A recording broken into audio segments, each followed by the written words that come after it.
listening to the Holy Bible 1-Year Challenge with Master Storyteller Michael Wood, featuring the easy-to-read version and used by permission from Bible League International. Enjoy the show! Hello everyone, welcome to day 109. We are continuing in the book of Deuteronomy, and we are reaching the end. So we're almost there at the promised land. And at this point, Moses gives the Israelites a choice between life or death. And this seems to be the common thread throughout Deuteronomy, where we have this choice of following God or disobeying and not following him. And it's not one of those choices where you could say to each his own. No, because that choice comes with a curse, or it can come with a blessing. And in Deuteronomy 31, Joshua is appointed the new leader. And we saw this election of Joshua in the earlier books. But here in Deuteronomy, we are revisiting this moment.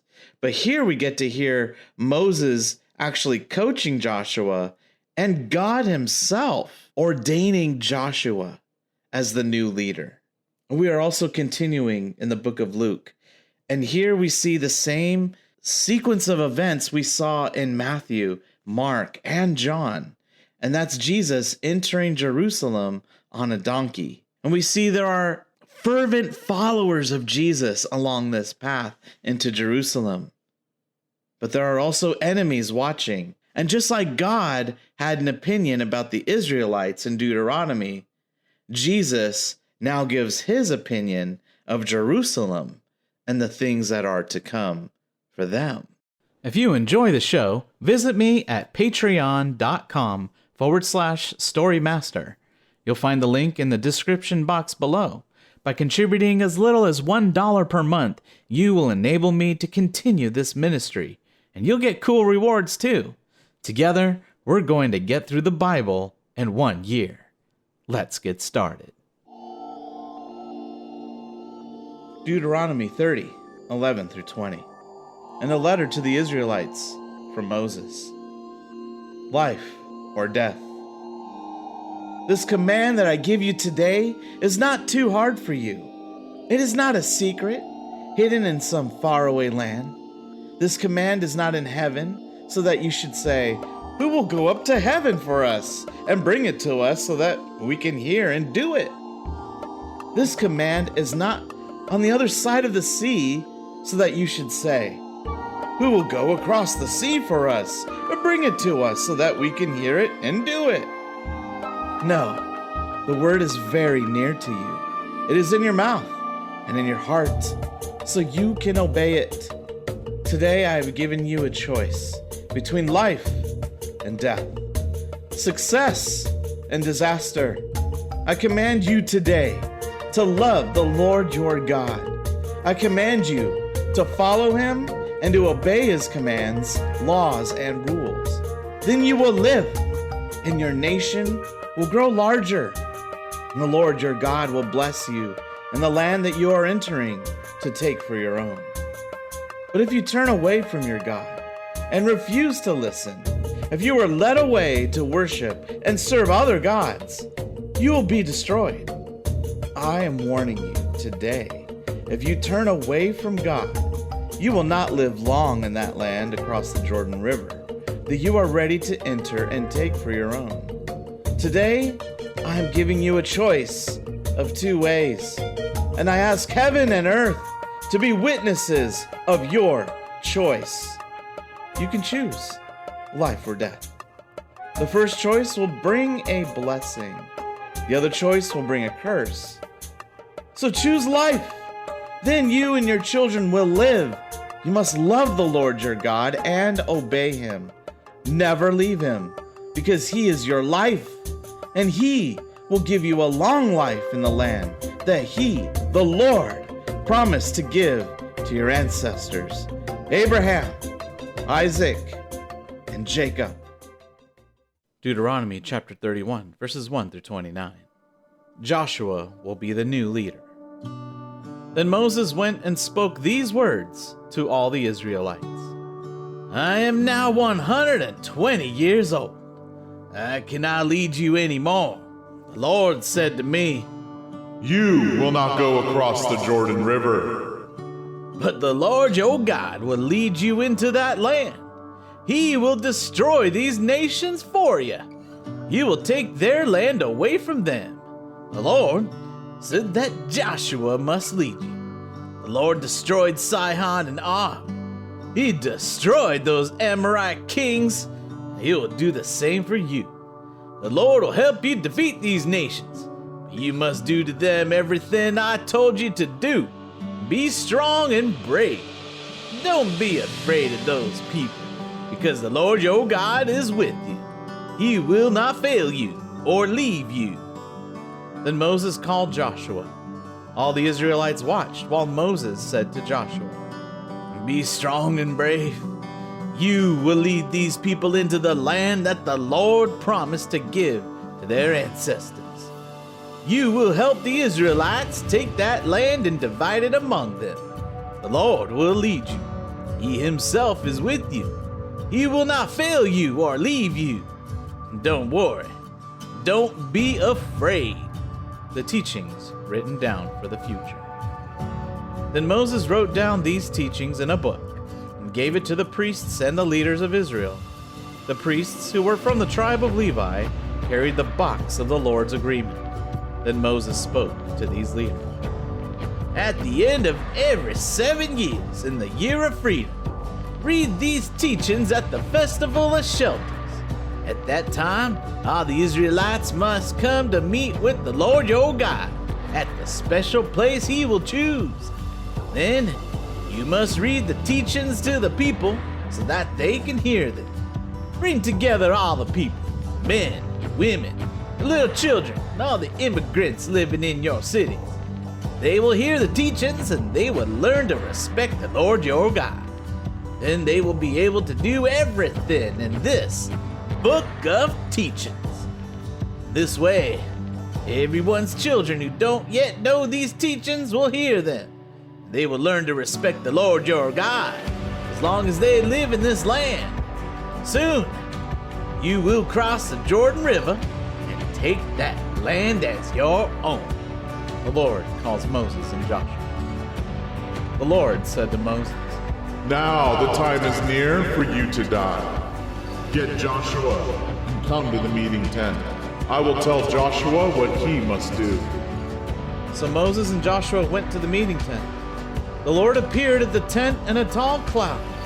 A tall cloud stood over the entrance of the tent.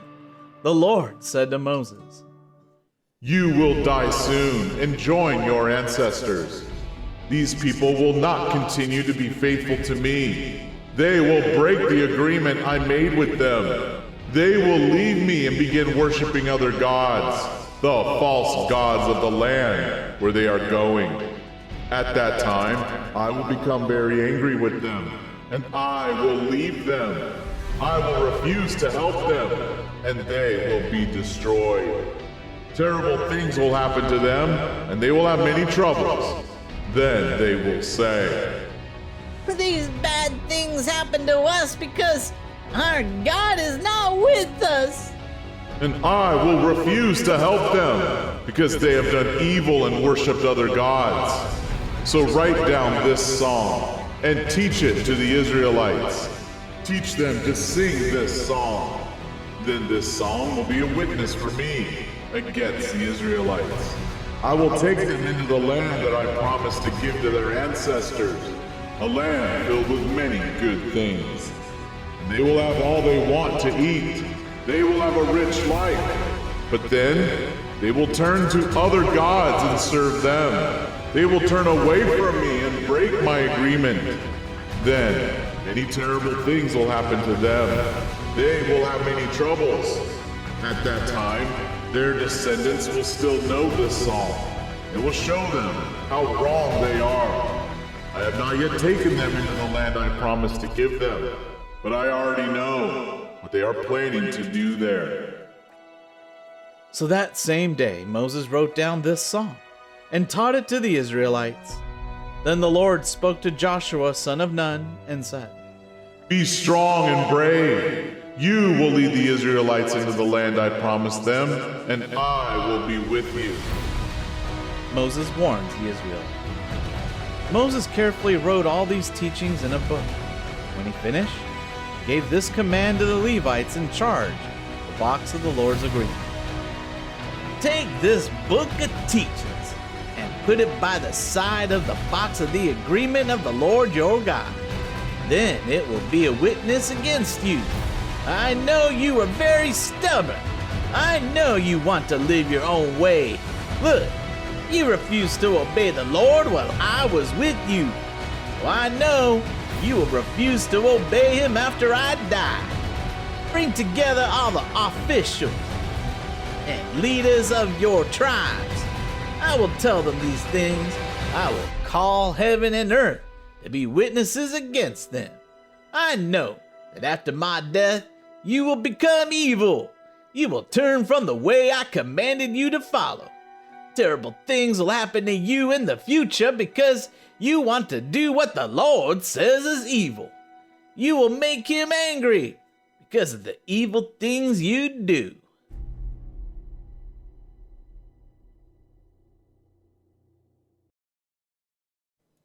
Luke 19, verses 11 to 44. A story about 3 servants.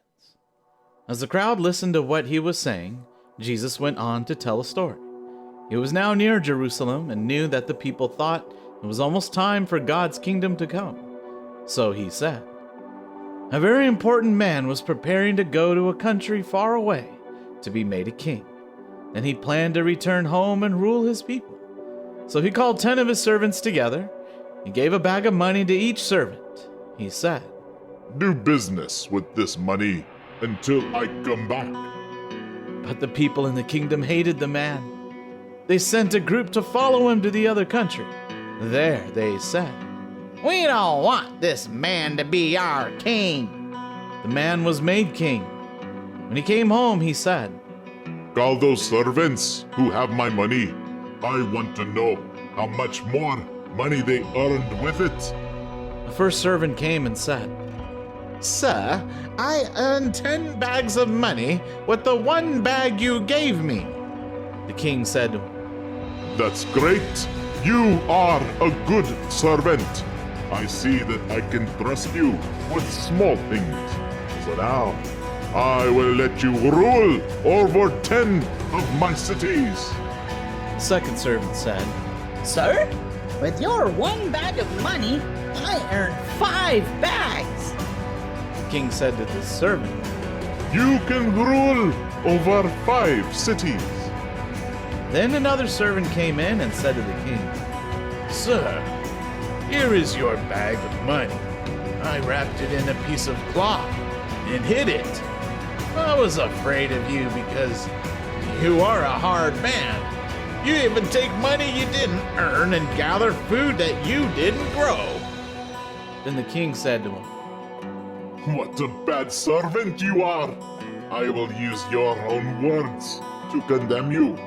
You said that I am a hard man. You said that I even take money that I didn't earn and gather food that I didn't grow. If that is true, you should have put my money back in the bank. Then, when I came back, my money would have earned some interest. Then the king said to the men who were watching, take the bag of money away from this servant and give it to the servant who earned 10 bags of money. The men said to the king, but sir, that servant already has 10 bags of money.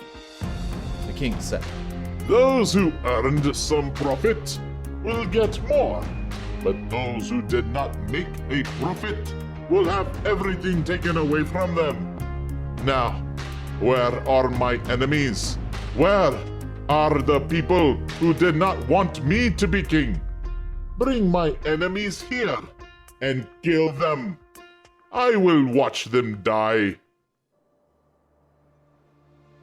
After Jesus said these things, he continued traveling towards Jerusalem. He came near Bethphage and Bethany, towns near the hill called the Mount of Olives. He then sent out 2 of his followers. He told them, go into the town you could see there. When you enter the town, you will find a young donkey tied there that no one has ever ridden. Untie it and bring it here to me. If anyone asks you why you are taking the donkey, you should say, 'The master needs it.'" The two followers went into town. They found the donkey exactly as Jesus had told them. They untied it, but its owners came out. They said to the followers, "Why are you untying our donkey?"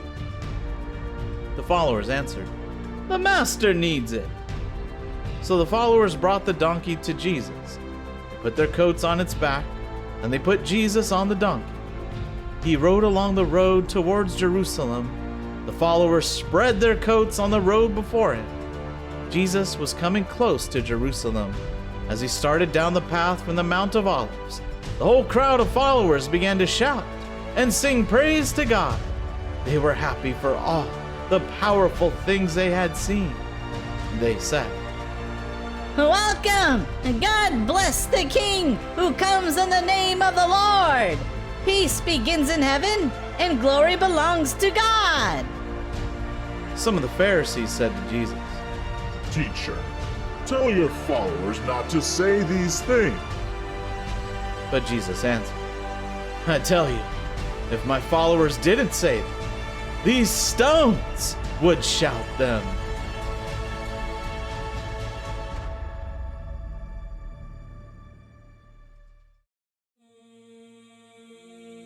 Jesus cries for Jerusalem. Jesus came near to Jerusalem. Looking at the city, he began to cry for it and said, "I wish you knew today what would bring you peace, but it is hidden from you now. A time is coming when your enemies will build a wall around you and hold you in on all sides. They will destroy you and your people. Not one stone of your buildings will stay on top of another. All this will happen because you did not recognize the time when God came to save you."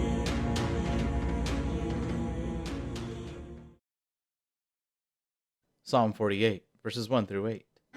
A psalm for the Korah family. The Lord is great. He is praised throughout the city of our God, his holy mountain. His city is high and beautiful, and it brings joy to people from around the world.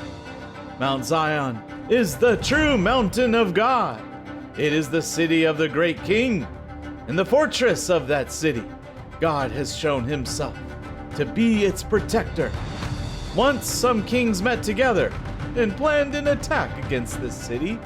They marched towards the city. When they saw it, they were amazed. They all panicked and ran away. Fear grabbed them. They trembled like a woman giving birth. God, with a strong east wind, you wrecked their big ships.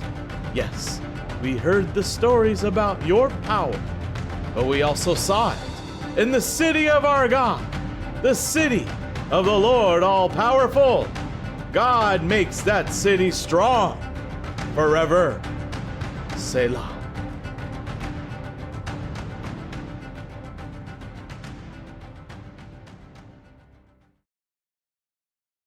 Thank you, everyone. That was day 109. Join us for day 110. You'll get to hear the Song of Moses, and he sang the whole song to all the Israelites. And in the book of Luke, Jesus goes to the temple area and infuriates the priests and the teachers of the law. The leaders come together and they doubt the authority of Jesus. Then Jesus tells a story about a vineyard, but it's really about them. And from that point, they make plans to kill Jesus. We hope you enjoyed today's verses. Be sure to leave us a positive review and to share this podcast with your friends and family. Please join us for the next episode as we experience the Bible in 1 year.